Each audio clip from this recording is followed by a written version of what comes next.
Pada malam ini, mari kita menyiapkan hati dan kita berdoa. Bapa di surga, kami memohon penyertaan Tuhan, supaya apa yang kami dengar hari ini boleh membentuk kami menjadi orang-orang yang makin mengasihi Tuhan, dan kami makin mengerti apa yang kami kerjakan di dalam ibadah kami, sakramen yang kami jalankan, biar kami boleh mendapatkan pengertian, sehingga kami tidak hanya menjalankan tanpa mempunyai kesadaran akan keindahan janji Tuhan, maka biarlah kami boleh dibuat mengerti oleh firman-Mu pada malam hari ini. Biarlah Tuhan juga berkenan pimpin hamba-Mu, memakai dia dan menyatakan kebenaran-Mu, bukan karena dia layak, tetapi karena belas kasihan Tuhan, mau berbicara kepada kami, menggunakan alat-Mu yang tidak layak. Kami bersyukur karena Tuhan memakai orang-orang yang tidak layak untuk menyatakan firman-Mu yang sempurna. Kiranya Tuhan tolong kami semua, dalam nama Tuhan Yesus kami berdoa. Amin. Saudara, hari ini saya mengajak kita membaca dari 1 Korintus 11, 1 Korintus 11 ayat 23 sampai ayat yang ke-26. 1 Korintus 11 ayat 23 sampai 26. Saya akan bacakan. Sebab apa yang telah kuteruskan kepadamu, telah aku terima dari Tuhan, yaitu bahwa Tuhan Yesus pada malam waktu ia diserahkan, mengambil roti, dan sesudah itu ia mengucap syukur atasnya, ia memecah-mecahkannya dan berkata, inilah tubuhku yang diserahkan bagi kamu, perbuatlah ini menjadi peringatan akan aku. Demikian juga ia mengambil cawan sesudah makan, lalu berkata, cawan ini adalah perjanjian baru yang dimeteraikan oleh darahku. Perbuatlah ini setiap kali kamu meminumnya, menjadi peringatan akan aku. Sebab setiap kali kamu makan roti ini dan minum cawan ini, kamu memberitakan kematian Tuhan sampai ia datang. Ya saudara, ini ayat-ayat yang akan kita jadikan pembahasan untuk tema kita, yaitu mengenai perjamuan kudus dan apa yang gereja bisa maknai dari sakramen ini. Seperti kita tahu, di dalam gereja kita merayakan dua jenis sakramen, baik itu baptisan kudus maupun perjamuan kudus. Nah, perjamuan ini bukan sesuatu yang dibiasakan di dalam tradisi gereja saja, tapi merupakan kelanjutan dari kebiasaan yang sudah dimiliki oleh orang-orang Yahudi. Dan ketika Yesus makan bersama dengan murid-murid sebelum dia diserahkan, sebelum dia mengalami penderitaannya, dia makan malam terakhir sebelum dia mati, dan dia memerintahkan murid-murid untuk melakukan perjamuan ini. Dan Paulus adalah seorang yang juga melanjutkan tradisi ini, sehingga kepada jemaat Korintus dia mengingatkan mengenai pentingnya memberikan penghargaan dan pemahaman yang benar mengenai perjamuan kudus. Nah saudara, apa yang terjadi di perjamuan kudus? Apakah yang kita bisa pahami dari sakramen ini? Karena kita selalu melakukan itu di dalam kegiatan bergereja kita. Ada yang sebulan sekali, 2 bulan sekali, mungkin 3 bulan sekali. Kita berkumpul bersama dengan orang-orang seiman di dalam gereja, kemudian hamba Tuhan memimpin, kemudian hamba Tuhan membagi-bagikan roti dan anggur melalui para pelayan, lalu kita semua makan bersama dan minum bersama, setelah itu berdoa dan selesai. Apa yang terjadi ya? Saudara, ini merupakan satu sakramen yang mengundang banyak sekali perdebatan di dalam sejarah gereja. Orang-orang berdebat, dan di dalam zaman reformasi perdebatan ini juga meruncing di dalam kubu dari Luther dengan kubu dari Zwingli, tokoh reformator dari Swiss. Saudara, isu yang dipermasalahkan adalah mengenai kehadiran Tuhan. Apakah dalam perjamuan kudus Tuhan hadir? Kehadiran Tuhan di dalam perubahan dari roti dan anggur. Roti jadi tubuh Kristus, kemudian anggur jadi darah Kristus. Ini jadi tema kontroversial sejak kritik dari Wycliffe menyebar kemana-mana. Salah satu yang dikritik oleh Wycliffe adalah bahwa pemimpin gereja, para imam, para hamba Tuhan yang memberkati roti dan anggur memimpin misa, itu kok bisa punya kekuatan untuk merubah roti jadi tubuh Kristus dan anggur menjadi darah Kristus? Kekuatan apa? Kenapa dia berhak menentukan kapan roti berubah menjadi tubuh? Nah, itu sebabnya Wycliffe mengkritik. Dan bagian dari kritik ini juga diteruskan di dalam tradisi reformasi setelah dia. Maka kita melihat di dalam zaman reformasi juga ada kritik terhadap praktek membuat roti berubah menjadi tubuh dan anggur berubah menjadi darah. Nah, tapi saudara sekalian, perdebatan di tengah-tengah kelompok reformasi sendiri juga terjadi karena ya perdebatan antara Luther dan Zwingli itu terjadi karena salah satu aspek yang sangat ditekankan oleh Zwingli adalah bahwa kalau Kristus sekarang sudah ada di sebelah kanan Bapa, dia duduk di sebelah kanan Bapa, berarti kehadiran dia secara fisik, physical presence, kehadiran dia secara fisik itu ada di surga di sebelah kanan Bapa. Tapi saudara sekalian, Martin Luther sangat mengkritik pengertian ini. Karena jika kehadiran Kristus secara fisik itu tidak ada dalam perjamuan, lalu apa yang dilakukan dalam perjamuan? Zwingli mengatakan bahwa kita adalah orang-orang yang diberikan iman untuk mengingat apa yang terjadi dulu. Jadi kita mengingat bahwa Kristus mati bagi kita. Ini sesuatu yang ditentang oleh Luther. Karena Luther berpikir bahwa perjamuan itu berarti saudara dan saya menikmati anugerah Tuhan melalui means of grace, melalui saluran anugerah, sarana anugerah, dan sarana anugerah itu adalah roti dan anggur itu loh. Sehingga ketika kita memakan roti, waktu kita meminum anggur, kita menerima sesuatu dari luar ke dalam, menjadi bagian dari kita. Ini yang Luther percaya. Maka perdebatan jadi sangat sengit. Kemudian tokoh reformasi di Swiss, ya, di Geneva, yaitu John Calvin, juga mengalami kesulitan. Dia bergumul sekali karena perpecahan ini. Dan tema yang seharusnya menyatukan gereja justru menjadi tema yang membuat pecah antara reformasi di Swiss dengan reformasi di Jerman. Calvin sendiri punya posisi yang kadang-kadang lebih dekat kepada Luther, kadang-kadang lebih dekat ke Zwingli. Di dalam beberapa tulisan dia berusaha untuk meyakinkan baik Luther maupun Zwingli bahwa sebenarnya ada cara untuk memandang perjamuan kudus dengan sudut pandang yang tidak membuat pecah. Dia meminta Melanchthon untuk memberikan pendapat dia kepada Luther, tapi Melanchthon tidak melakukan itu ya, dia tidak kasih. Karena dia pikir Luther sedang sangat emosi dengan orang-orang di Swiss. Dan sangat mungkin kalau tulisan ini dikasih dia akan makin marah dan perpecahan yang mau dicegah itu malah menjadi makin parah. Nah jadi saudara, apa sih yang sebenarnya diperdebatkan? Salah satunya adalah kehadiran Kristus. Bagaimana Kristus hadir? Apakah perjamuan itu cuma mengingat atau bagaimana? Kalau Kristus hadir, dengan cara apa dia hadir? Di dalam tradisi Katolik, roti menjadi tubuh. Di dalam tradisi Luther, kehadiran Kristus yang maha hadir itu ada di dalam perjamuan dan ada pada roti, dan itulah sebabnya kita bisa menerima dia ketika kita memakan roti perjamuan.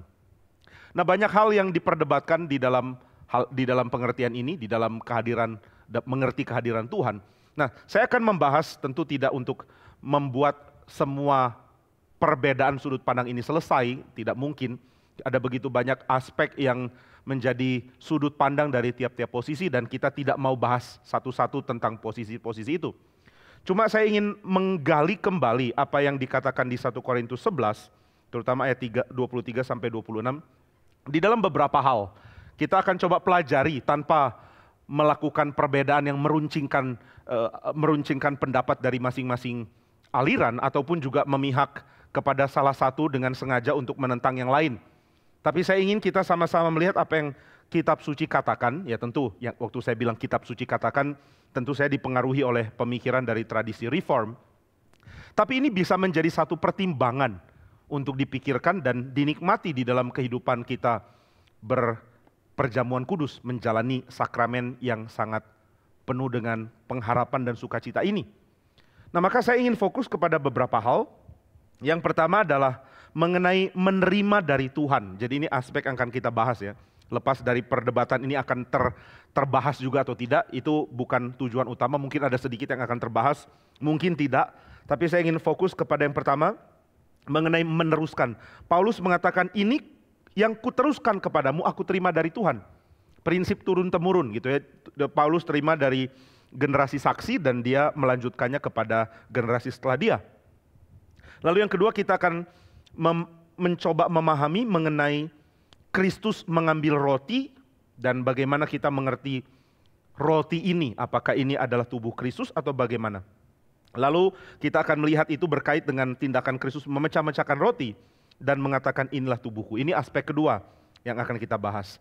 Lalu aspek ketiga, perbuatlah ini menjadi peringatan akan aku. Ini juga jadi sesuatu yang kita mau bahas, poin yang ketiga, perbuat untuk menjadi peringatan. Maksudnya peringatan apa? Apakah seperti yang dikatakan oleh Zwingli, ini cuma mengingat masa lalu ketika Kristus mati? Atau apa makna mengingat di sini? Kemudian yang berikut kita mencoba memahami apa yang dimaksud dengan cawan perjanjian. Lalu yang terakhir kita akan coba bahas apa itu memberitakan kematian Tuhan. Memberitakan kematian Tuhan. Ini hal-hal yang coba kita pelajari. Nah maka saudara, meskipun kita mencoba menggali dari apa yang dikatakan 1 Korintus tentang perjamuan, tetapi ini tema yang sangat besar, masih banyak hal yang bisa kita gali dan pelajari, dan hari ini kita fokus kepada aspek-aspek yang tadi saya katakan, supaya paling tidak, ini pengharapan yang saya harap bisa terjadi, paling tidak ketika kita menikmati perjamuan di dalam kesempatan yang berikut, kita sudah mulai memikirkan tentang hal-hal ini, mulai mencoba menikmati, dimiliki oleh Kristus, dan menikmati keindahan menjalankan perjamuan melalui perspektif yang hari ini dibahas. Nah saudara, yang pertama, ayat 23, Paulus mengatakan bahwa apa yang dia terima, dia terima dari Tuhan ya, dia terima dari Tuhan, dan dia meneruskan ke generasi saksi. Saya tadi mengatakan dia menerima dari generasi saksi. Jadi Paulus menerima dari Tuhan, kemudian dia meneruskan ke generasi berikutnya. Dia termasuk kelompok saksi, orang-orang yang bersentuhan, yang bersentuhan dengan Kristus yang bangkit, orang-orang yang menyaksikan dia bangkit, lalu pergi memberitakan Injil. Ini generasi saksi. Paulus termasuk generasi saksi. Dia adalah orang Kristen di dalam kelompok pertama. Kelompok pertama bukan orang yang, Paulus memang bukan orang yang sudah bersama dengan Tuhan Yesus waktu Yesus melayani sebelum dia mati. Paulus belum termasuk, Paulus dipanggil setelah Kristus naik ke surga. Tapi dia termasuk kelompok saksi dari generasi yang pertama. Karena ini adalah kelompok yang Tuhan Yesus berikan otoritas, sehingga mereka boleh disebut rasul. Nah Paulus termasuk kelompok ini, dan dia memberikan kepada jemaat Korintus apa yang dia terima dari Tuhan, yaitu perjamuan kudus. Apa itu perjamuan kudus? Mengapa ini harus dijalankan? Itu semua dibagikan oleh Paulus kepada generasi selanjutnya. Maka saudara sekalian, menjalankan perjamuan kudus adalah tindakan yang sama yang dilakukan oleh generasi belakangan dengan yang dilakukan oleh generasi sebelum. Apa yang dikerjakan oleh para saksi? Apa yang dikerjakan oleh para saksi di dalam menikmati perjamuan kudus ini dilanjutkan juga oleh generasi selanjutnya. Dan saudara, sepertinya kita akan berpikir ada gap. Oh, generasi sebelumnya menerima dari Tuhan, sedangkan generasi selanjutnya menerima dari para saksi, dari kelompok pertama yang terima langsung dari Tuhan. Kalau begitu ada otoritas yang lebih rendah, ada kedudukan yang lebih kurang spesial, ada lingkaran yang lebih jauh gitu ya. Inner circle, lingkaran utama adalah rasul-rasul dan para saksi pertama, sedangkan lingkaran yang lebih jauh adalah orang-orang yang menerima berita itu dari para saksi. Nah maka saudara, ketika kita berpikir seperti itu, bahwa apa yang kita terima ini sudah dapat pengantara, Tuhan memberikan kepada para pengantara, lalu pengantara itu memberikan kepada kita, lalu kita menerima dari mereka. Oh berarti kita ada di luar, kita ada di dalam kelompok yang lebih jauh daripada mereka. Rasul dekat dengan Tuhan Yesus, sedangkan kita jauh. Tapi saudara, cara berpikir di dalam perjanjian baru tidak seperti itu. Di dalam Injil Yohanes ini paling ditekankan, karena di dalam Injil Yohanes berkali-kali Tuhan Yesus mengatakan, akan ada orang yang percaya kepada pemberitaan kamu, dan mereka akan menjadi satu dengan kamu, satu dengan aku, dan aku di dalam mereka, mereka di dalam aku, sehingga Bapa ada di dalam mereka juga. Nah kesatuan ini yang ditekankan. Saudara dan saya yang mendengarkan berita dari para saksi, tidak berada di dalam layer yang lebih luar. Kita bukan orang yang baru belakangan percaya lalu mengatakan, oh ya kita tidak sedekat mereka dengan Tuhan. Tidak, Tuhan panggil kita untuk jadi satu dengan Dia. Itu sebabnya kita percaya bahwa pemanggilan orang-orang kudus, meskipun dilakukan oleh para saksi, dilakukan oleh mulut orang-orang yang percaya Tuhan Yesus. Tapi ini adalah pekerjaan Roh Kudus. Roh Kudus yang kerja panggil orang-orang untuk menjadi satu dengan Tuhan Yesus. Entah mereka itu adalah orang-orang yang ada di dalam zaman yang sama dengan Tuhan Yesus, ataupun mereka adalah orang-orang dari generasi selanjutnya, yang dari generasi selanjutnya menerima hak yang sama untuk berada di dalam Tuhan. Ini prinsip Kristen yang sangat penting. Saudara, kalau kita pikir-pikir, Tuhan memberikan janji kepada Abraham, Ishak dan Yakub, tapi mereka tidak menikmati janji itu dipenuhi. Yang menikmati adalah generasi selanjutnya. Nah, ini seperti terbalik dengan keadaan kita. Kita tidak menikmati Kristus hadir, karena yang menikmati Kristus hadir itu adalah para saksi yang hidup sezaman dengan Tuhan Yesus dan yang percaya Dia. Nah, para saksi ini menikmati hidup bersama dengan Tuhan Yesus, tetapi kan kita tidak. Kita sudah ada di dalam generasi selanjutnya, sudah belakangan, maka ada gap antara kita dengan Kristus. Apa benar begitu? Tidak. Nah, ini yang mau dibagikan oleh pengertian kitab suci, bahwa generasi tidak membuat gap. Jarak generasi antara kita dengan Kristus tidak menjadikan ada gap antara kita dan Kristus. Sama dengan jarak generasi antara Israel dengan Abraham, membuat Abraham seolah terpisah dari perjanjian yang digenapi. Karena Tuhan janji kepada Abraham, tapi Israel yang mewarisi tanah Kanaan.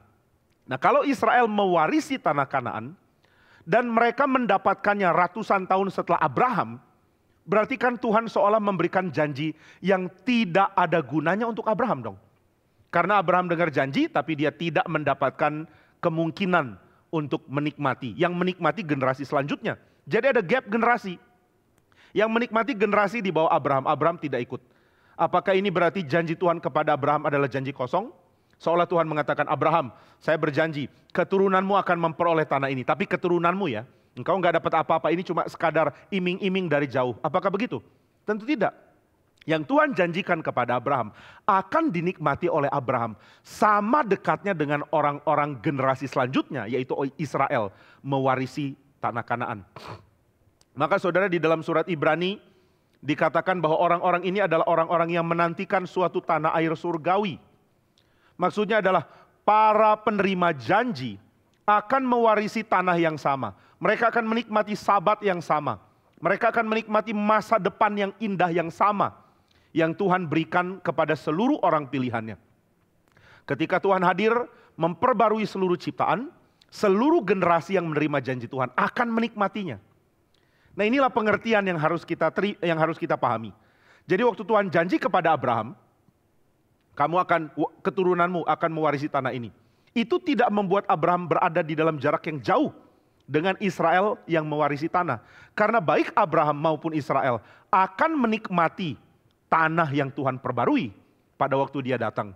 Dan dia akan menggenapi janji yang dia berikan kepada orang-orang yang percaya kepada dia. Nah, itu sebabnya di dalam janji Tuhan itu selalu terkait pengertian kebangkitan. Kalau Tuhan tidak pernah merencanakan kebangkitan menjadi bagian dari orang-orang percaya, maka janji Tuhan itu jadi tidak masuk akal. Kenapa menjanjikan sesuatu yang baru akan digenapi 400 tahun kemudian kepada Abraham? Kenapa Tuhan janjikan sesuatu yang tidak ada realitanya dalam kehidupan Abraham, Ishak dan Yakub? Apakah mereka cuma dapat nama, mereka ini adalah nenek moyangnya Israel, apakah cuma itu? Tidak. Tuhan menjanjikan bahwa mereka akan menikmati tanah yang Tuhan akan sempurnakan. Ini kita bisa pahami dari surat Ibrani. Maka di dalam surat Ibrani ditekankan bahwa orang-orang ini seperti cuma melambai dari jauh. Mereka tidak menikmati penggenapan janji yang Tuhan berikan. Tapi karena ada kebangkitan, ini tentu kita kaitkan juga dengan apa yang Paulus katakan di 1 Korintus 15. Karena ada kebangkitan, maka semua penerima janji Tuhan akan menerima penggenapannya juga. Nah, maka kalau kita tidak mau menerima pengertian kebangkitan, maka janji Tuhan itu jadi sesuatu yang asing dan aneh.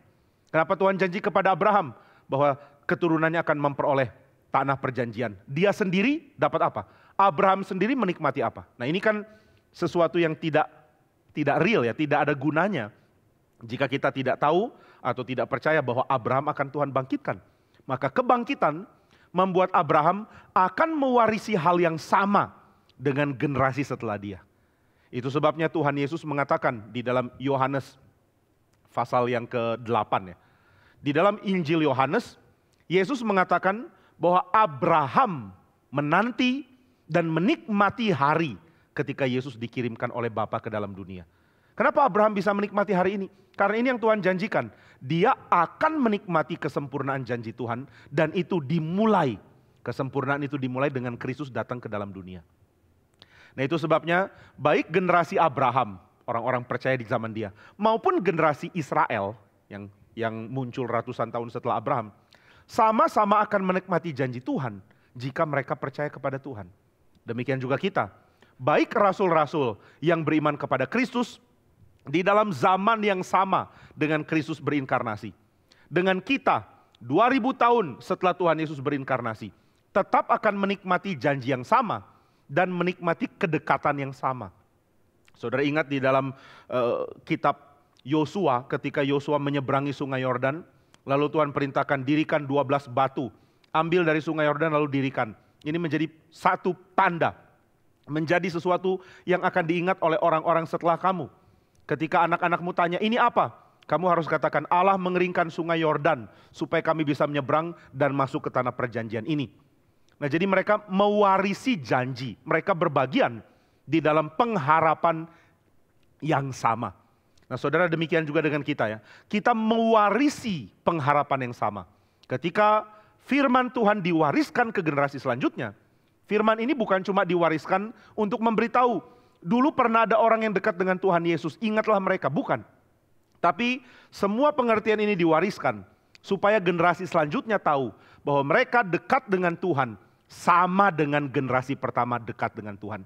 Mereka menjadi bagian dari Kristus, sama seperti orang-orang generasi pertama menjadi bagian dari Kristus. Mereka menjadi intim dan dekat, menjadi inner circle dari Yesus Kristus. Sama dengan orang-orang generasi pertama, intim dan dekat dan menjadi inner circle dari Tuhan Yesus. Nah, itu sebabnya ketika Paulus mengatakan, yang saya teruskan kepadamu, saya terima dari Tuhan. Ini tidak membuat orang Korintus lebih rendah dan lebih jauh dari Tuhan dibandingkan Paulus. Tidak. Karena apa yang Paulus bagikan adalah undangan untuk menikmati kedekatan yang sama dengan Tuhan. Dengan kedekatan yang dialami oleh Paulus. Sama seperti Paulus mencintai dan dicintai Tuhan, demikian generasi selanjutnya diundang oleh berita Injil untuk belajar mengasihi Tuhan seperti Paulus mengasihi Tuhan dan menikmati cinta Tuhan seperti Paulus menikmati cinta Tuhan. Dan demikian juga dengan tawaran ini, maka saudara sekalian, perjamuan kudus adalah undangan untuk kita menikmati kedekatan bersama dengan Tuhan Yesus, bersama dengan murid. Murid-murid makan perjamuan terakhir dan mereka menikmati kehadiran Tuhan. Demikian ketika kita mengikuti perjamuan kudus, kita diundang di dalam satu komunitas yang sama. Kita diundang di dalam satu komunitas yang sama. Kita menikmati hadirnya Tuhan Yesus, sama seperti murid-murid dulu menikmati hadirnya Tuhan Yesus di tengah-tengah mereka. Nah, ini sebabnya John Calvin mengatakan, kita tidak mungkin melakukan perjamuan kudus tanpa iman. Perjamuan kudus bukan cuma sekadar sesuatu yang kita masukkan ke dalam tubuh, lalu sesuatu itu memberikan efek. Tapi perjamuan kudus adalah kita berbagian di dalam kedekatan yang dibagikan oleh Tuhan Yesus kepada murid-murid generasi pertama sebelum dia mati. Nah, ini yang kita bisa pelajari dari bagian pertama.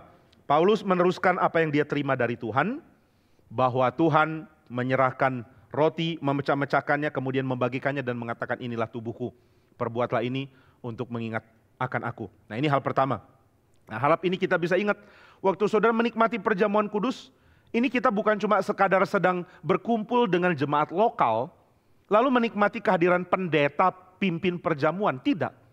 Kita sedang menikmati Kristus memimpin dan membagikan dirinya untuk kita. Kalau saudara tanya, ya itu kan murid-murid 2000 tahun yang lalu, kita udah jauh sekali gapnya. Nah, inilah uniknya dari berita kitab suci.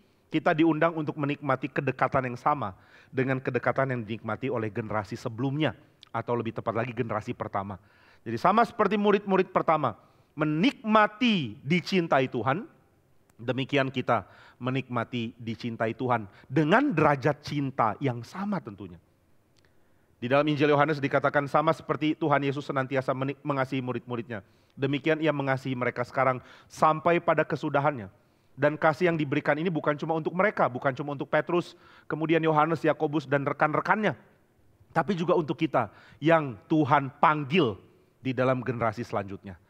Nah, ini cara berpikir penting, karena di dalam zaman modern kita berpikir sangat individualistis. Sehingga kita tidak menyadari kesatuan komunal, kesatuan yang kita miliki dengan orang lain. Kita berpikir bahwa kita adalah keberadaan yang mandiri. Keberadaan atau entitas kalau mau pakai bahasa lebih teknis. Kita adalah keberadaan yang gak ada kaitan dengan orang lain. Kita individualis.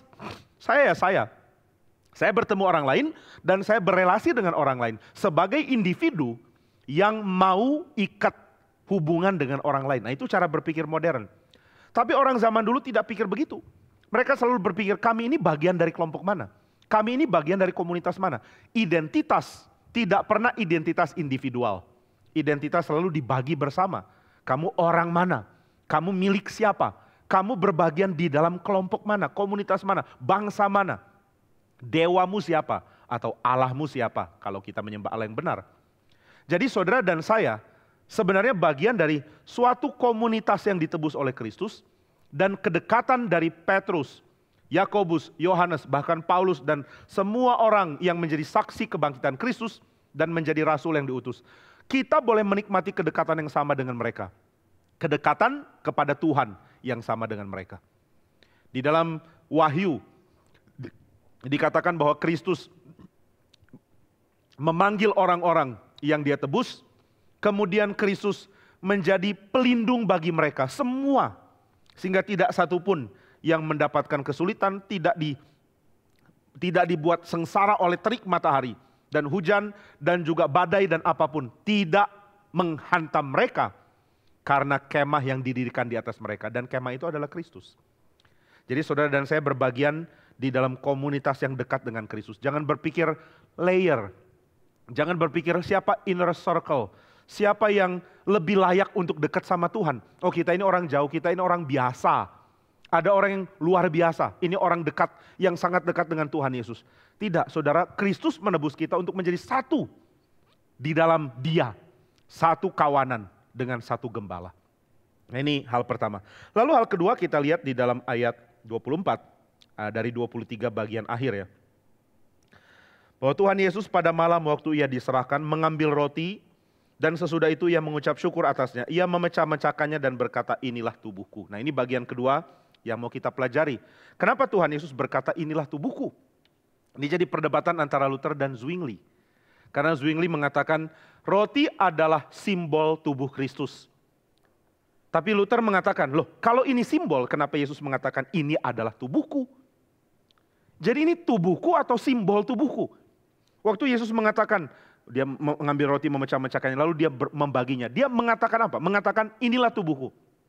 Inilah tubuhku. Nah, itu yang Luther berikan sebagai kritik kepada Zwingli.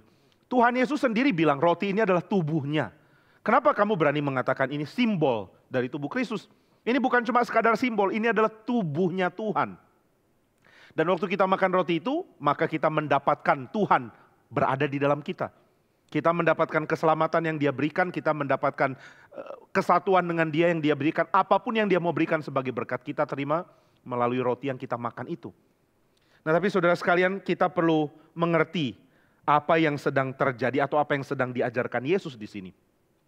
Ketika di tahun 30-an pertengahan, tahun 30-an pertengahan 1930-an, 35, 37, tahun tepatnya saya nggak ingat ya. Tapi orang-orang Injili, gereja-gereja Injili di Jerman itu berkumpul di kota Halle. Lalu mereka mengadakan pertemuan untuk menyatakan iman melawan kelompok Nazi. Dan salah satu yang mereka tekankan adalah pengertian perjamuan. Nah, ada satu yang menarik ya, ini saya baca dari buku dari Michael Welker, dia menulis buku tentang perjamuan kudus. Nah, di dalam pengakuan dari orang-orang Injili di Halle ketika mereka berkumpul di Halle, mereka mengatakan perjamuan itu adalah tentang Tuhan, Sang Pemberi roti, sekaligus rotinya.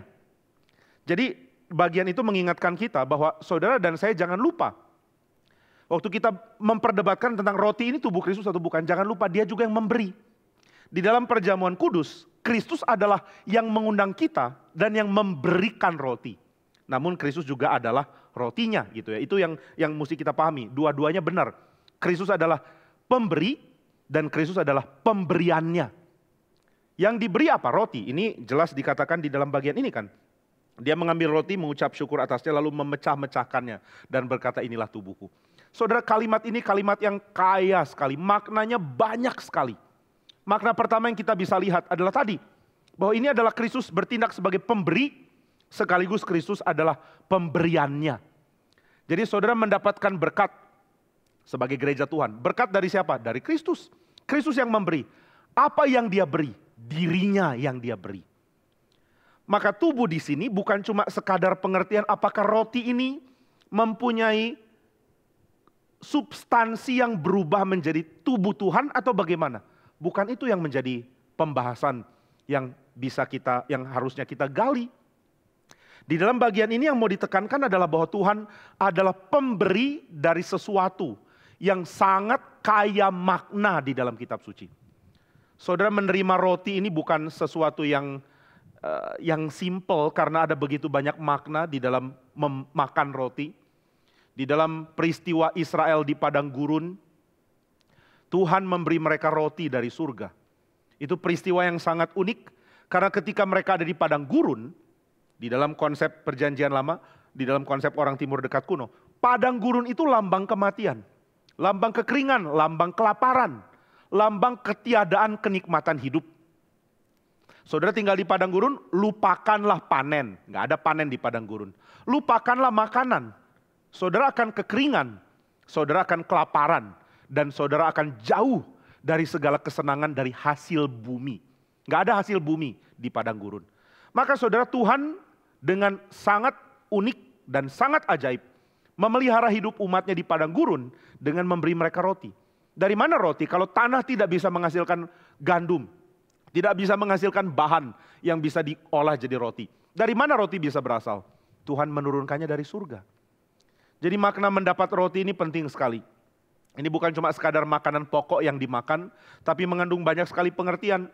Juga roti tidak beragi sebelumnya dimakan oleh orang Israel, dibawa oleh mereka sebelum mereka berhasil keluar dari Mesir. Mereka sudah siapkan itu karena perintah Tuhan. Lalu mereka makan perjamuan, makan Paskah sebelum mereka bebas dari Mesir. Ada banyak sekali makna tentang roti. Tapi saudara, umumnya dalam tradisi perjanjian lama, roti itu jadi lambang dari anugerah Tuhan melalui hasil alam. Alam menghasilkan sesuatu yang menjadi tanda cinta kasih Tuhan.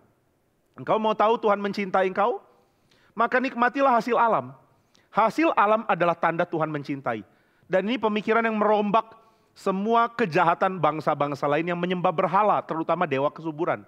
Oh, kalau panen kita sembah dewa kesuburan. Dialah pemberi kesuburan. Tuhan sangat murka dengan praktek penyembahan bangsa-bangsa lain menyembah dewa kesuburan. Karena yang memberikan kepada mereka makanan itu Tuhan. Di dalam Kisah Rasul 2 kali Paulus mengatakan, di Kisah Rasul yang ke-13 dan 14, kemudian Kisah Rasul 17. Paulus mengatakan bahwa Tuhan memberi berkat bagi kamu yang hidup di seluruh bumi, bangsa manapun kamu. Tuhan pelihara kamu, Tuhan berikan batasan untuk bangsamu bisa tinggal, dan Tuhan yang memberikan semua yang kamu bisa nikmati dari Dia. Dialah penyebab kamu bisa menikmati semua pemberiannya lewat alam. Maka panen dan juga kekayaan alam, kekayaan sumber dari tanaman, dari ladang, dari sawah, dari ladang gandum, dari tanaman buah-buahan, dari apapun yang dimiliki, itu dari Tuhan. Dan orang akan merayakan ucapan syukur karena Tuhan memberi dengan berkelimpahan. Nah, jadi roti itu jadi lambang dari pemberian Tuhan. Pemberian alam, kekayaan alam diberikan oleh Tuhan kepada mereka. Nah, itu sebabnya perjamuan kudus juga adalah perjamuan yang di dalamnya berkait dengan ucapan syukur. Ada pengucapan syukur yang kita panjatkan ke Tuhan waktu kita menikmati perjamuan kudus. Ini adalah Eukarist.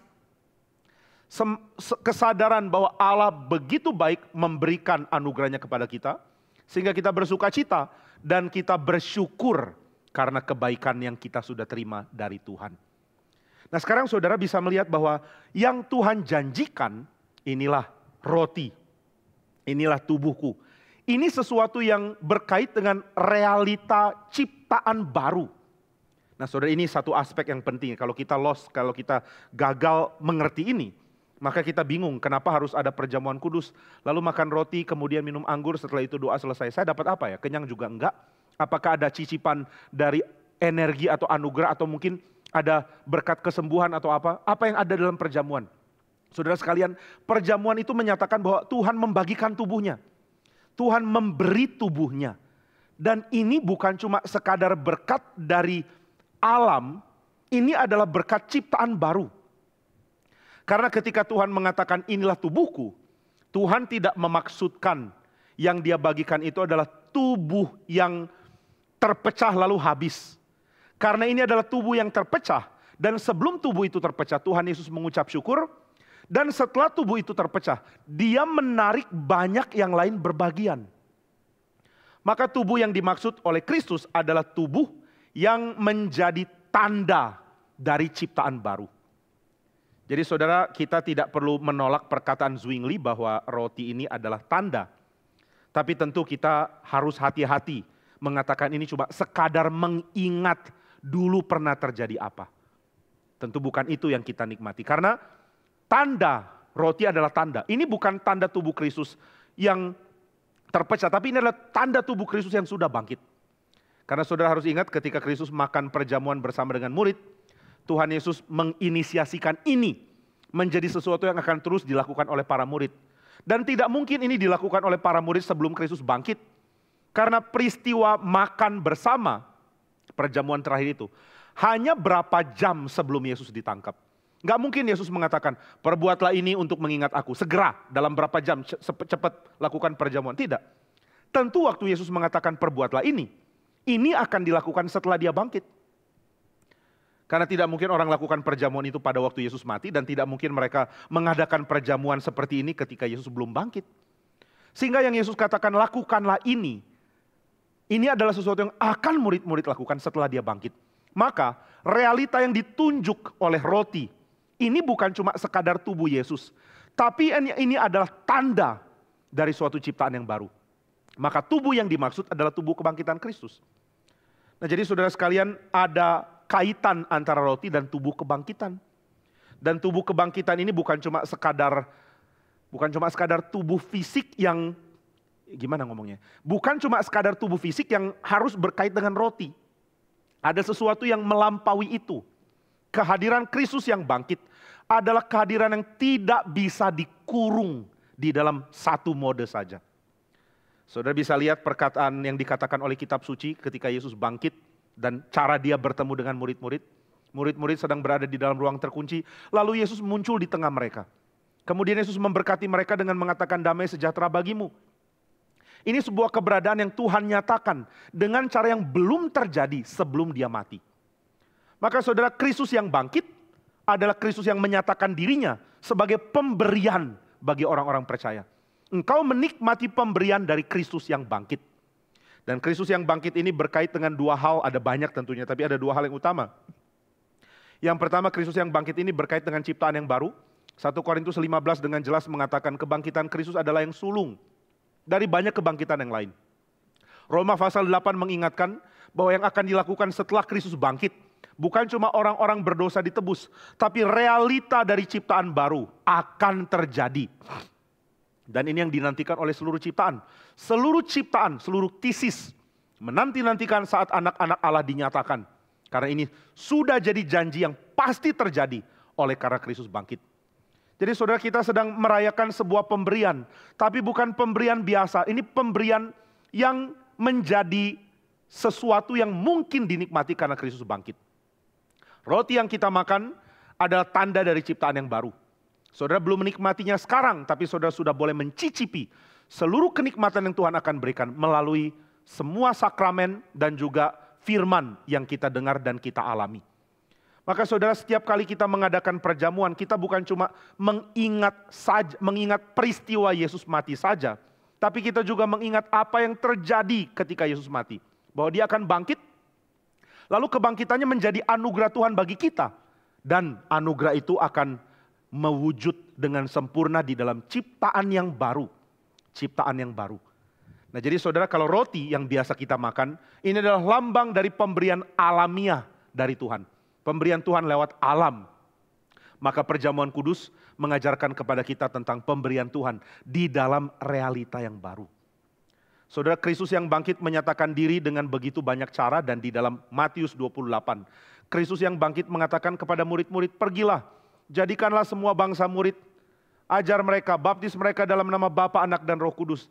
Dan ajar mereka melakukan semua yang aku ajarkan kepadamu. Dan ketahuilah, aku menyertai kamu senantiasa sampai akhir zaman. Tuhan menyertai. Dengan cara apa dia menyertai? Tentu bukan dengan kehadiran yang bersifat lokal satu persatu. Tapi dengan kehadiran yang memberi berkat yang tidak terbatas oleh ruang. Tidak terbatas oleh tempat, tidak terbatas oleh kelompok suku tertentu. Tuhan berjanji menyatakan berkat, menyatakan kehadiran dengan cara yang sangat berlimpah bagi semua orang yang percaya kepada Dia. Nah saudara, ini merupakan satu janji Tuhan yang Tuhan akan genapi ketika Dia datang kedua kali. Bahwa Dia akan memberikan kepada orang-orang Kristen, kepada orang-orang yang sudah ada di dalam Dia, cicipan mengenai ciptaan yang baru ini. Kamu berbagian di dalam ciptaan baru. Kamu bukan lagi yang lama, kamu berbagian di dalam yang baru. Maka saudara, ada cara yang harus kita lakukan untuk senantiasa membuat ciptaan baru yang belum sepenuhnya Tuhan nyatakan, berkait terus dengan kita. Kita mesti tahu kita ini bagian dari mana. Saudara dan saya bukan bagian dari dunia yang lama yang akan binasa. Saudara dan saya adalah bagian dari ciptaan baru yang akan Tuhan sempurnakan. Kalau kita adalah bagian dari ciptaan baru, maka kita mesti jelas identitasnya. Bahwa kita bukan bagian dari dunia lama yang akan binasa. Tapi kita bagian dari ciptaan baru yang akan Tuhan wujudkan. Dengan demikian gaya hidup kita tentu harus beda. Saudara dan saya tidak lagi menikmati keadaan lama dari pelampiasan hawa nafsu dunia ini. Kita juga tidak menikmati keadaan lama dari pencarian kuasa dari dunia ini. Kita juga tidak menikmati gaya hidup lama yang mementingkan kesenangan, yang memewahkan diri, memuliakan diri. Kita tidak di situ. Kita ada di dalam realita yang baru, yang akan Tuhan berikan, tapi yang sekarang belum terjadi sempurna. Sekarang sudah mulai, tapi belum total. Already and not yet. Bagaimana menikmati yang not yet? Dengan simbol bahwa Tuhan akan menyatakan kehadiran di dalam ciptaan yang baru. Sehingga roti yang diberikan ini adalah roti yang menjadi tanda dari tubuh Kristus. Tapi tubuh Kristus ini bukan tubuh yang cuma sekadar membahas tentang keadaan fisik Tuhan Yesus. Ini bukan keadaan fisik Tuhan Yesus. Roti bukan melambangkan fisiknya Tuhan Yesus. Tapi roti itu melambangkan kehadiran dari Dia yang bangkit. Nah maka bagaimana kita memahami kehadiran Dia yang bangkit? Kristus yang bangkit hadir melalui begitu banyak hal indah yang Alkitab nyatakan. Yang pertama adalah Dia yang bangkit, hadir melalui Roh-Nya yang kudus. Lalu yang kedua, Dia hadir, Dia yang bangkit, hadir melalui orang-orang percaya. Maka orang percaya disebut tubuh Kristus. Kenapa orang percaya disebut tubuh Kristus? Karena mereka menjadi bagian dari Kristus. Karena mereka berbagian di dalam kebangkitan Kristus. Kematian dan kebangkitan Kristus. Jangan lupakan kematiannya. Jadi saudara sekalian, ketika Tuhan mengatakan inilah tubuhku. Ini bukan berarti roti itu sama dengan tubuh. Tapi ini berarti bahwa Kristus membuat roti ini menjadi tanda pemberian yang menyatakan kesempurnaan dari ciptaan baru yang dimulai lewat kebangkitan Kristus. Nah saudara, ini gambaran yang indah sekali. Jadi waktu saudara makan roti, saudara mengingat saudara berbagian di dalam ciptaan yang baru. Berbagian di dalam Dia yang bangkit. Tapi saudara harus tahu bahwa berbagian di dalam Dia yang bangkit itu terjadi setelah sebelumnya roti itu dipecah-pecah. Kristus memecah-mecahkan roti. Dan saudara, tujuan dipecah-pecah adalah untuk dibagikan. Jadi ketika Kristus mengambil roti, lalu Dia memecah-mecahkannya, Dia membagi-bagikannya. Bagian per bagian diberikan kepada murid-murid yang hadir pada waktu itu. Dan masing-masing akan menerima bagian dari yang utuh yang sudah dipecah. Lalu setelah utuh itu dipecah, dibagi-bagikan. Mereka pun menerima dan mereka memakan. Sehingga tubuh dari Kristus menjadi milik mereka. Dan mereka menjadi milik Kristus. Dan mereka menjadi satu. Tubuh Kristus adalah tubuh yang dipecah. Tapi Dia bangkit. Nah kebangkitan tentu mengandung pengertian disatukan. Jadi saudara bisa lihat ini sebagai pengertian yang secara umum bisa dipahami. Kristus mati. Lambangnya adalah roti terpecah. Kristus bangkit. Berarti yang terpecah disatukan. Itu sebabnya setelah orang makan, dia harus ingat. Dia adalah pecahan atau bagian dari tubuh Kristus. Dia bukan satu tubuh Kristus, dia bagian. Dia pecahan dari tubuh Kristus. Dia tidak akan utuh, kecuali dia disatukan dengan bagian yang lain. Di mana Kristus adalah kepalanya. Sehingga semua orang percaya menjadi bagian dari tubuh Kristus. Dan ketika kita dikumpulkan, maka kita melihat keutuhan dari tubuh Kristus terjadi karena ada kita dan orang-orang lain yang berbagian di dalam Kristus.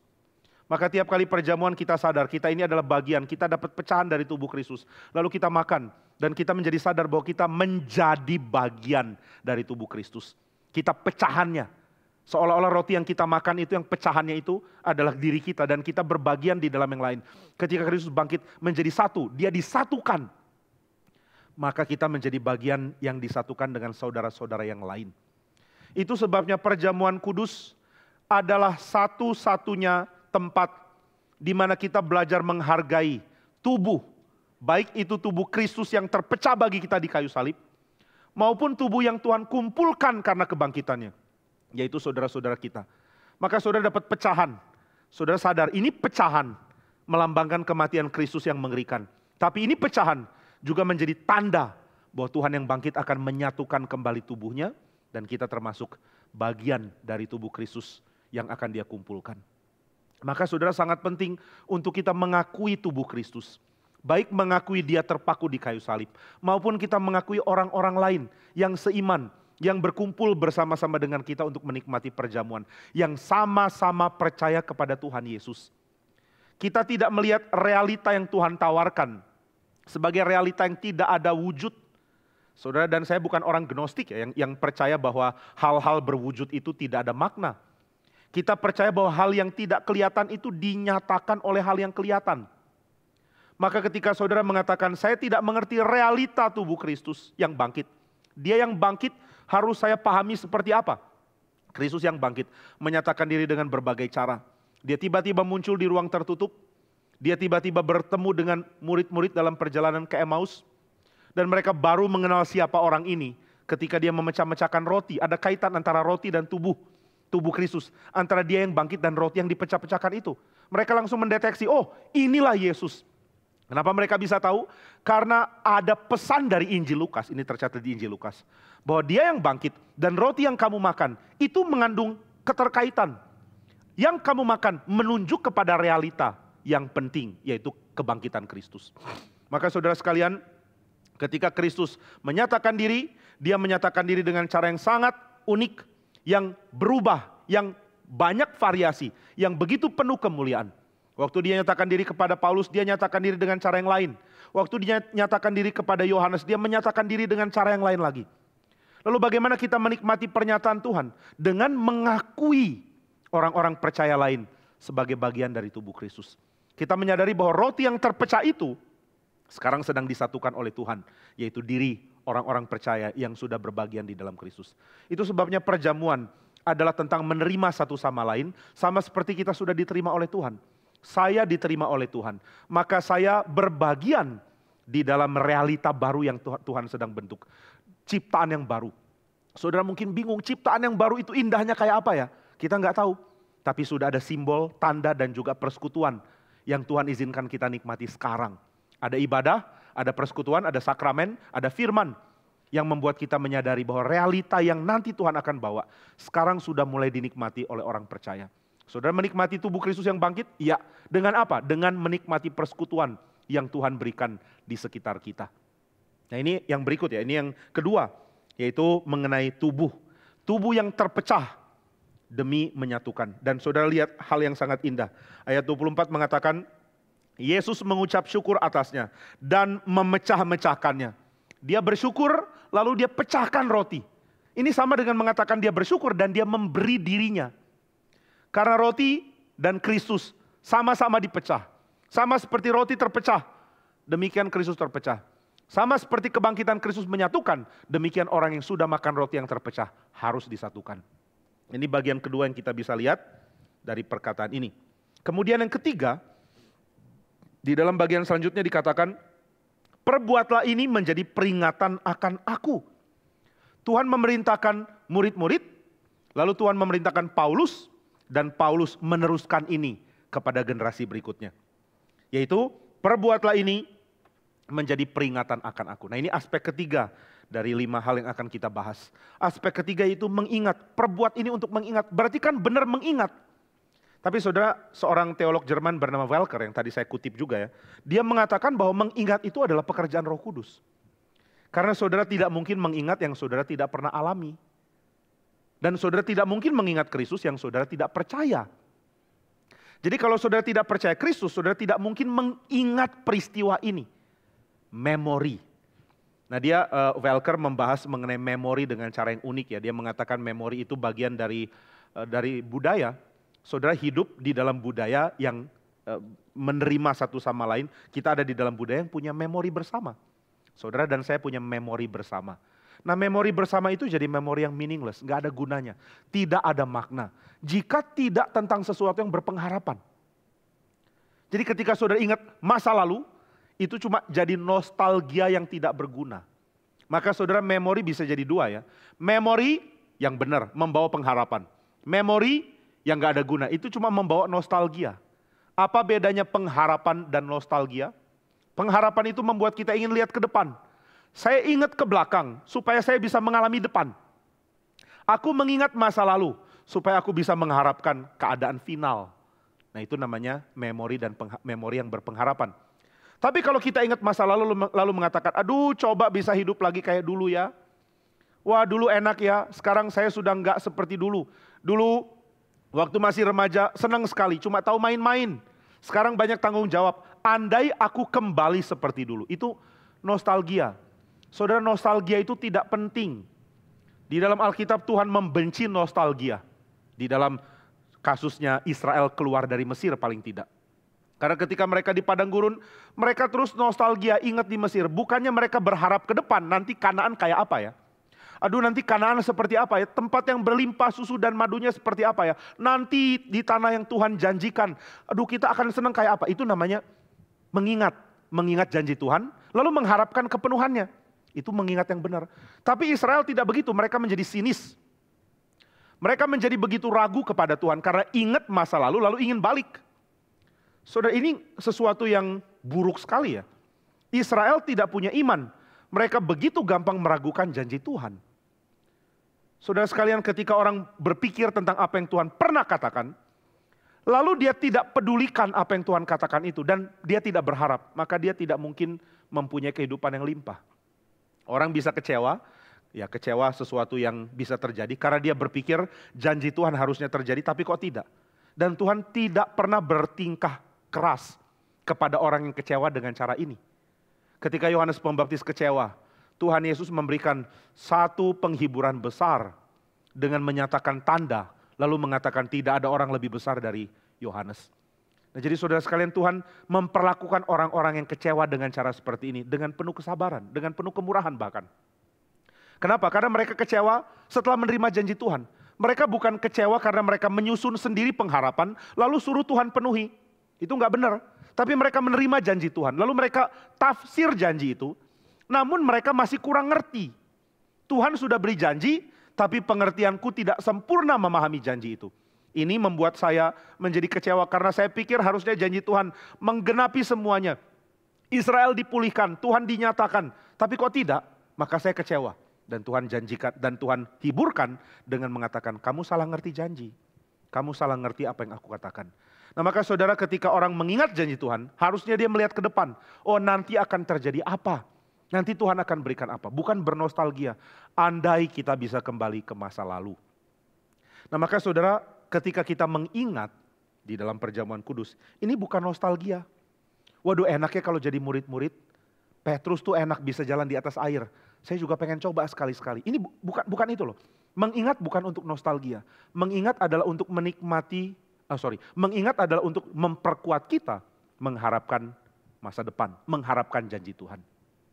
Itu sebabnya perjamuan kudus tidak hanya mengingat masa lalu, tapi ingatan yang akan membawa kita kepada pengharapan ke depan.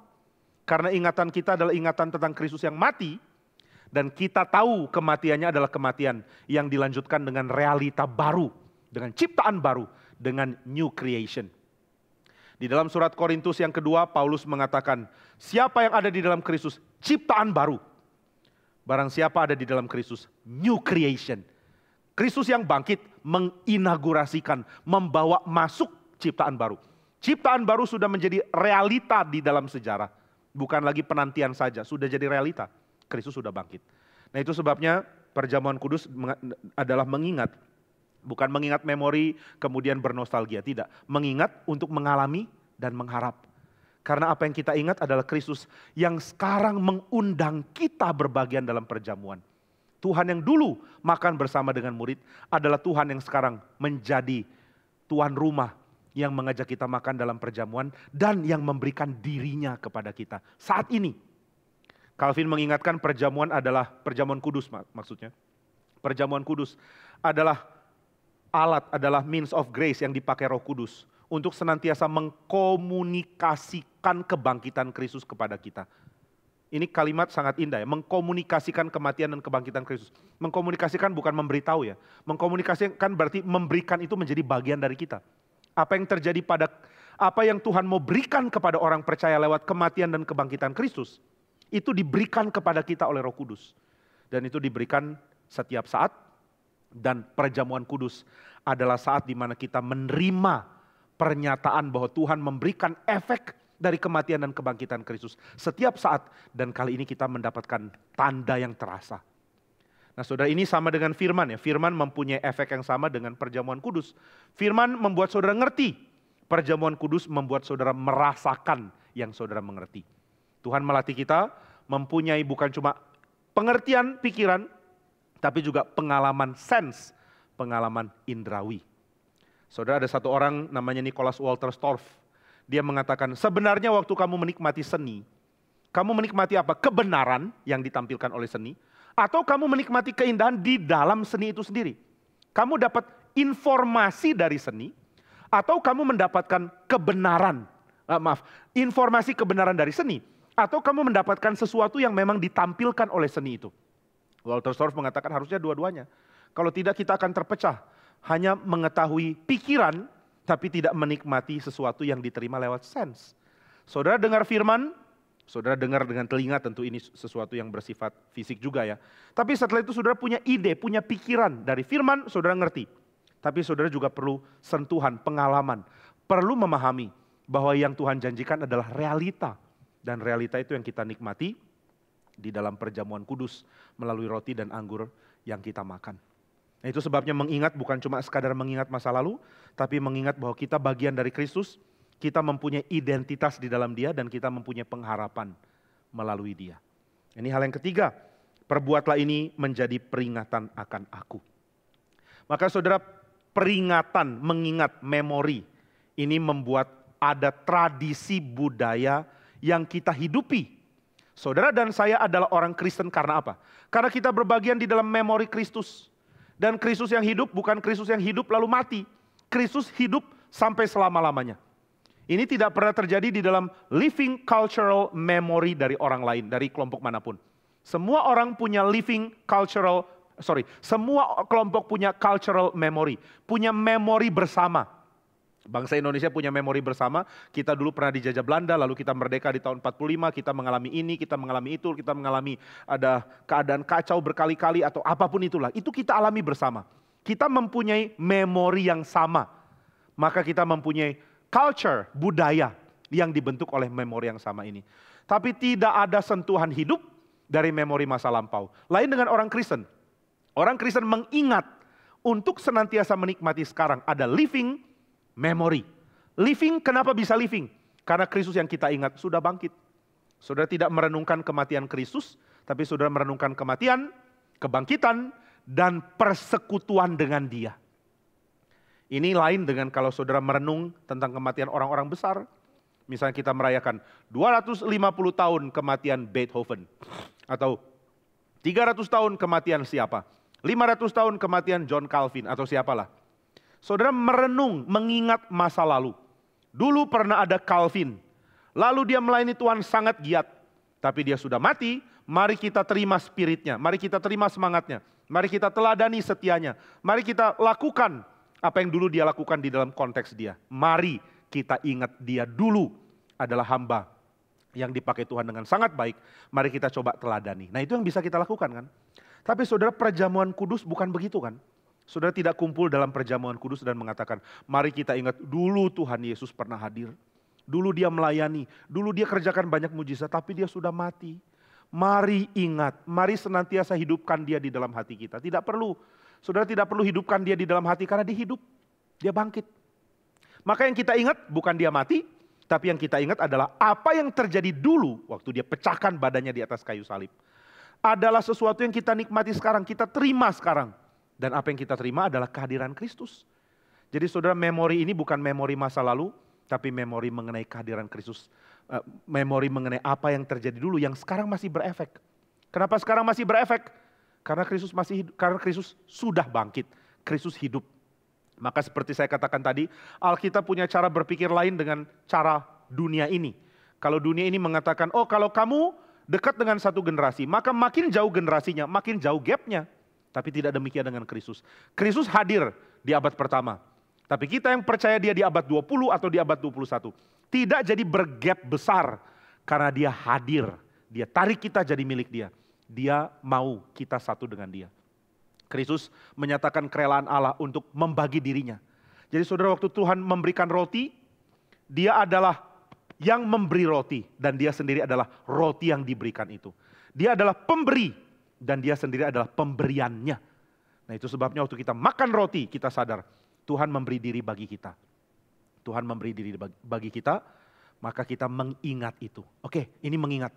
Lalu mengingat bikin kita mengalami. Saudara, apa yang membuat kita tahu apa yang harus dialami sekarang?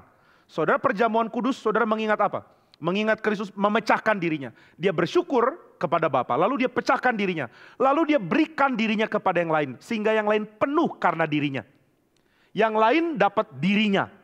Waktu saudara makan roti, saudara sadar ini adalah satu yang saya bisa pahami secara fisik, bahwa Tuhan memberi diri bagi saya.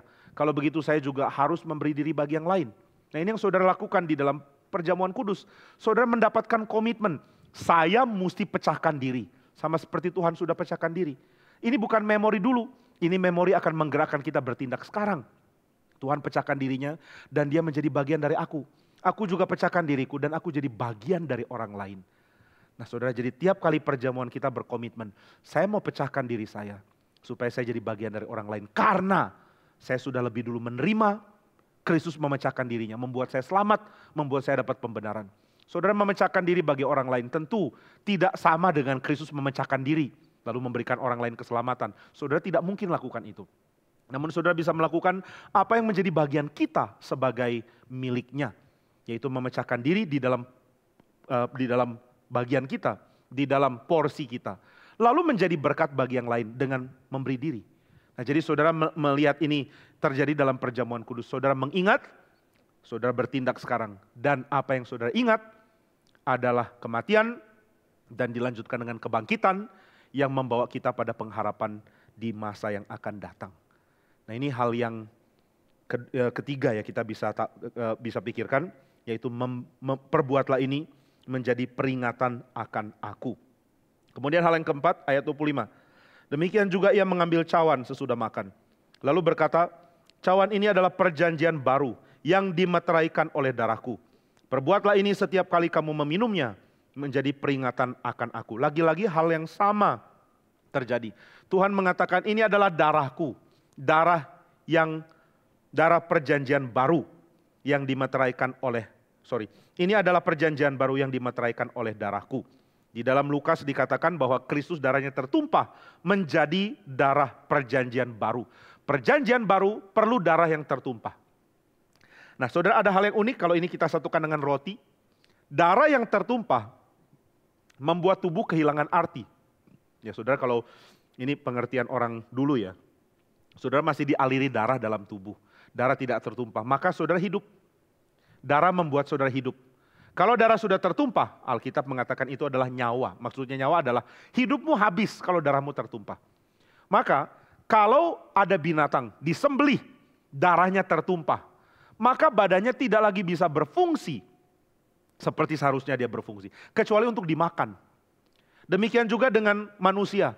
Manusia darahnya tertumpah, tubuhnya tidak lagi berfungsi dan tentu nggak ada yang makan. Orang Israel tidak mungkin memakan orang yang sudah mati.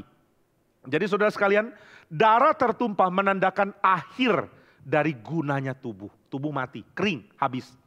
Tapi heran, di dalam perjamuan kudus kita melihat di dalam Kristus terjadi hal yang sebaliknya. Di dalam Kristus tubuhnya terpecah-pecahkan untuk menyatukan orang-orang lain berbagian di dalam tubuh dia. Dengan kata lain, tubuhnya mengekspansi seluruh bumi dengan dipecahkan. Tubuh Kristus pecah dan dia memenuhi seluruh bumi. Unik ya. Demikian juga darah Kristus tumpah dan tubuhnya berguna bagi kita. Jadi darahnya tertumpah dan tubuhnya menjadi berguna bagi kita. Darahnya tertumpah tidak membuat guna dari hidup Kristus berhenti. Kematiannya adalah kematian yang menghidupkan, ini satu tema yang sangat kental dengan tradisi Kristen.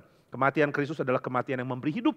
Kematiannya adalah kematian yang memperkenalkan kehidupan yang Tuhan masukkan, di mana kehidupan ini tidak akan pernah berakhir. Jadi saudara dan saya menikmati keadaan baru, kehidupan yang Tuhan rancang, kehidupan yang akan Tuhan sempurnakan melalui tertumpahnya darah Kristus. Nah itulah sebabnya ini disebut darah perjanjian. Dan simbol dari darah perjanjian ini adalah anggur. Saudara, anggur itu sesuatu yang berkait dengan realita panen, sukacita, perayaan. Nggak ada orang minum anggur bersama-sama dalam sebuah keadaan yang murung atau sedih. Orang minum anggur di dalam perayaan, sukacita. Kalau ada orang memutuskan mabok-mabokan untuk membuat duka citanya terobati, itu urusan dia individu. Nggak ada orang rame-rame kumpul karena sedih minum anggur. Jadi orang berkumpul minum anggur untuk menyatakan sukacita, pengucapan syukur. Cawan pengucapan syukur. Kami bersyukur untuk berkat Tuhan. Ada berkat yang Tuhan berikan, itu sebabnya ada anggur. Sekarang darah Kristus menjadi anggur. Saudara, ini merupakan sesuatu yang sudah diantisipasi secara simbol di dalam kehidupan Kristus. Di dalam kehidupan Kristus dia membuat satu mujizat, yaitu merubah air menjadi anggur. Ini sesuatu yang mengagetkan karena sebelum dia di dalam kitab Keluaran, Musa merubah air jadi darah. Sungai Nil jadi darah. Yesus merubah air jadi anggur. Nah ini menjadi pernyataan yang indah sekali ya. Tuhan adalah pemberi pengharapan. Tuhan adalah pemberi hidup. Darahnya menjadi anggur. Darahnya memberikan sukacita. Darahnya memberikan pengharapan. Ada perjanjian baru yang Tuhan desain dan Tuhan siapkan dan Tuhan berikan melalui darah yang tertumpah. Di mana-mana kita tahu darah tertumpah itu akan memutuskan perjanjian. Tuhan akan murka kalau Israel menumpahkan darah orang lain. Karena ini berarti mereka tidak setia kepada perjanjian mereka. Mereka harusnya menjalankan bagian dari covenant mereka dengan setia kepada Tuhan dan mencintai yang lain. Mereka menumpahkan darah yang lain, maka perjanjian itu dilanggar. Tapi saudara sekalian, perjanjian baru ini justru diangkat, dipulihkan, ditegakkan oleh darah Kristus. Darah yang menegakkan perjanjian hanya darah Kristus. Nah, kenapa darah ini bisa menegakkan perjanjian? Karena darah ini adalah darah lambang kerelaan dari Kristus untuk ambil segala hal yang harus terjadi pada orang lain waktu mereka memutuskan mau datang mendekat kepada Tuhan.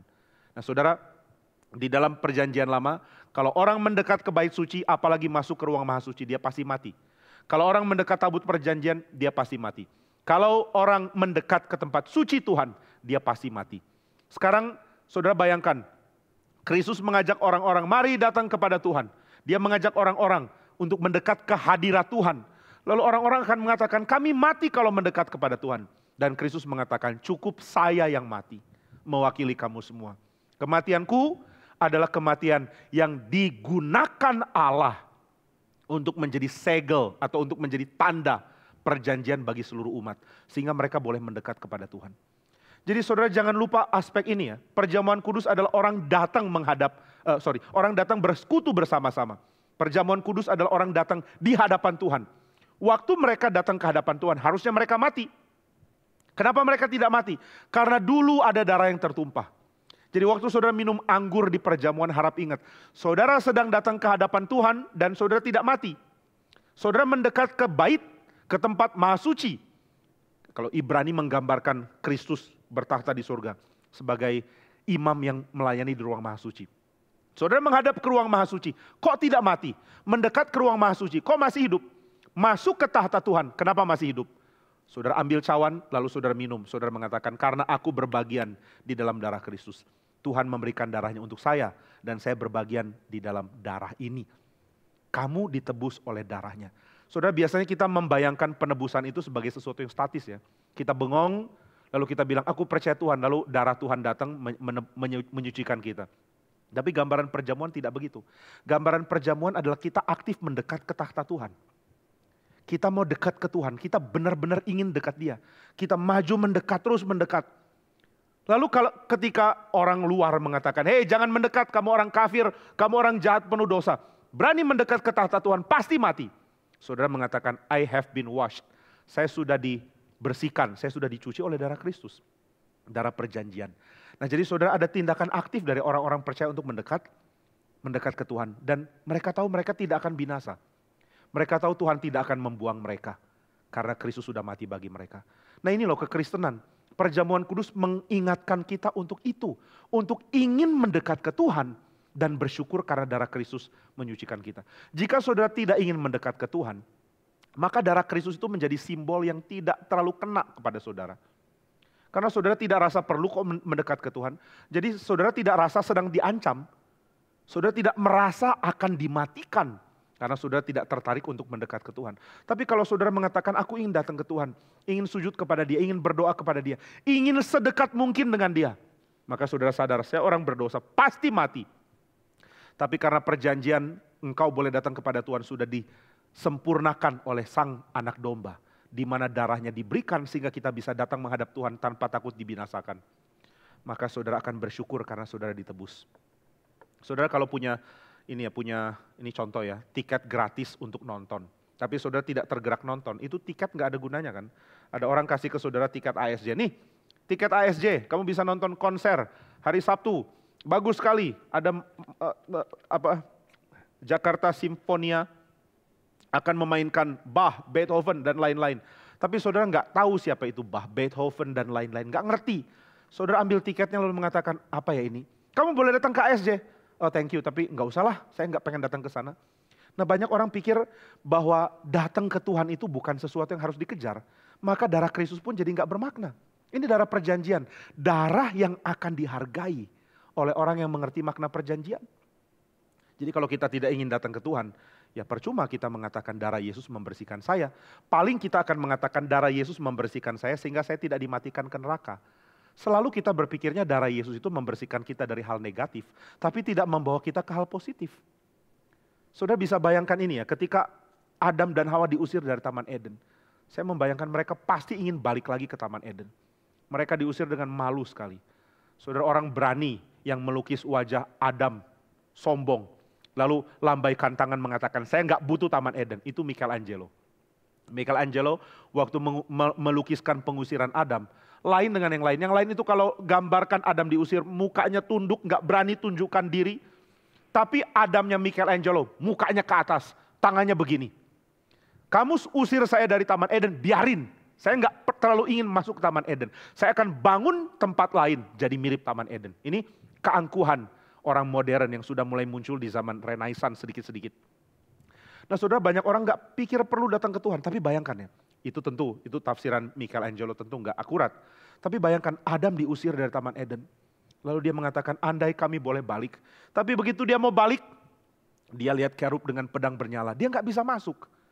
Nah bayangkan kalau ada tawaran, kalau kamu mau masuk boleh ada darah membersihkan kamu. Bayangkan berapa sukacitanya dia. Nah maka saudara, kalau saudara sangat ingin dengar konser di ASJ, sangat ingin, sudah lama sekali ingin tahu kayak apa sih dengar konser live.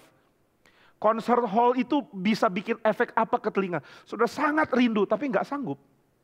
Tiba-tiba ada orang mengatakan, kamu mau masuk silakan. Wah saudara akan ambil tiket itu dan mengatakan, ini yang bikin saya hidup.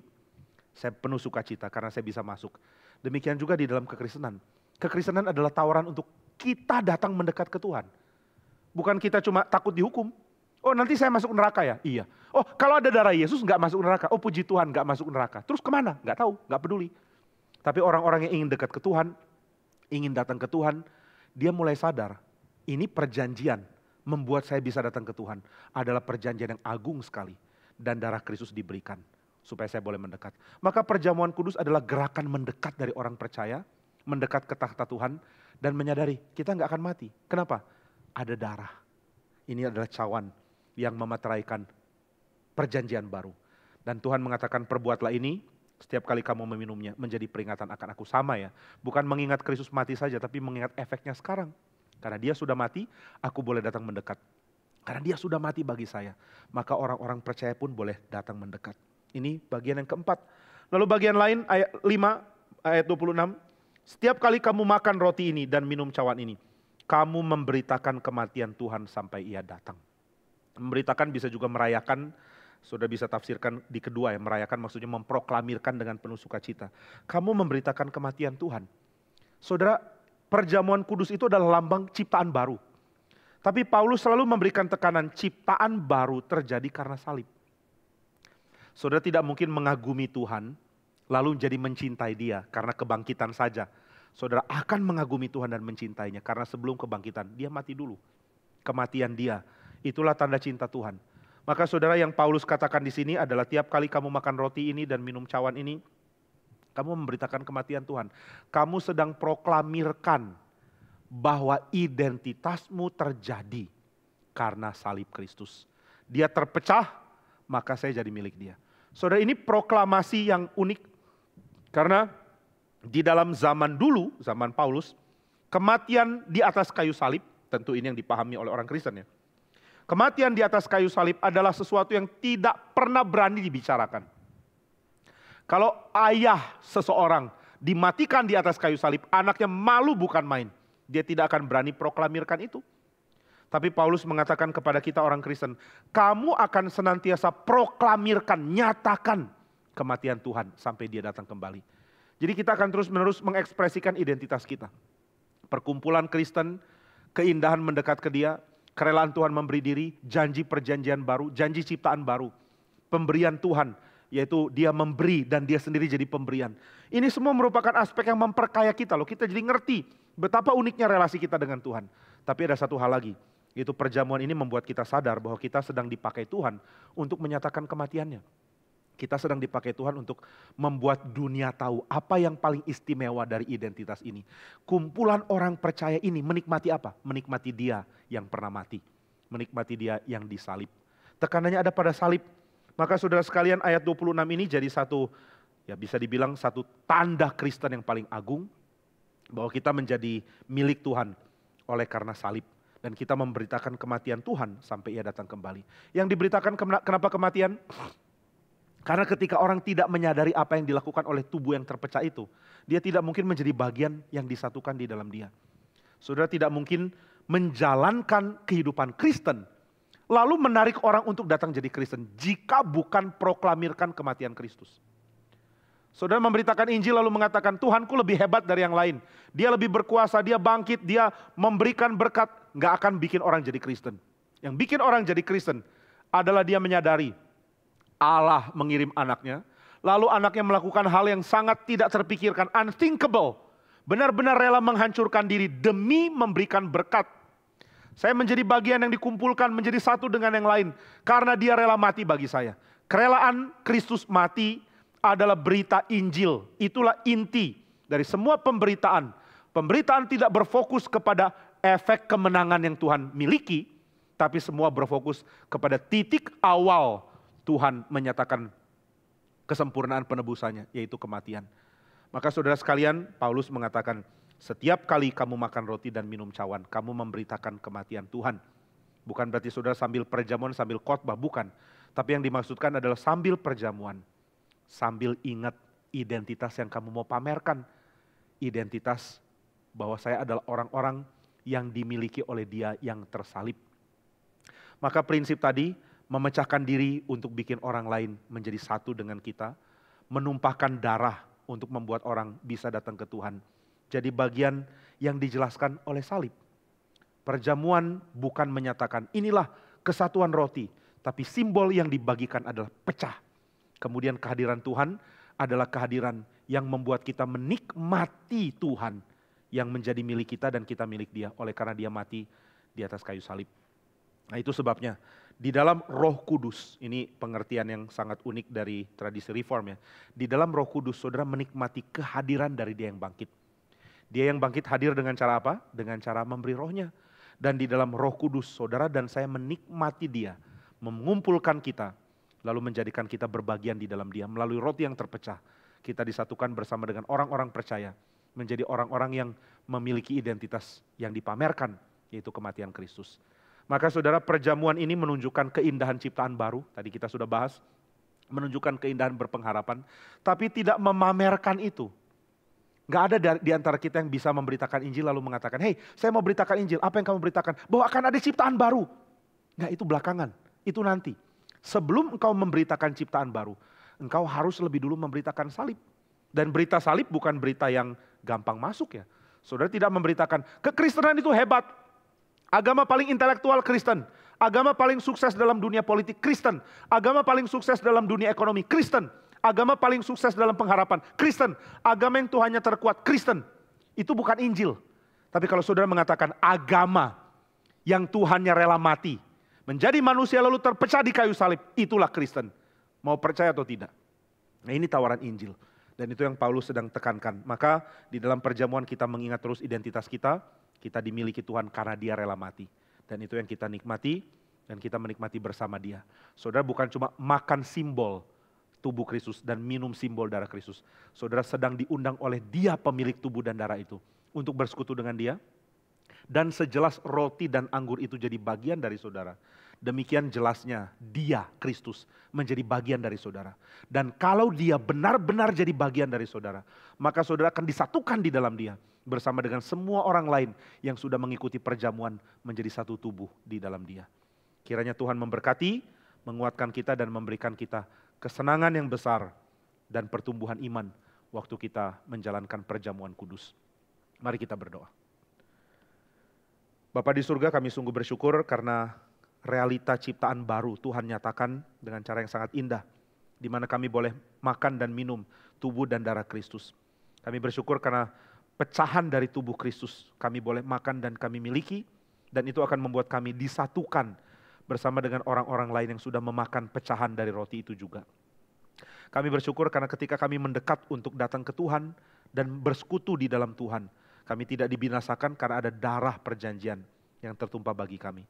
Maka Tuhan, kami yang sudah diberikan kesempatan begitu agung, keindahan persekutuan yang begitu agung dan mulia, biar kami memproklamirkan kematian Kristus.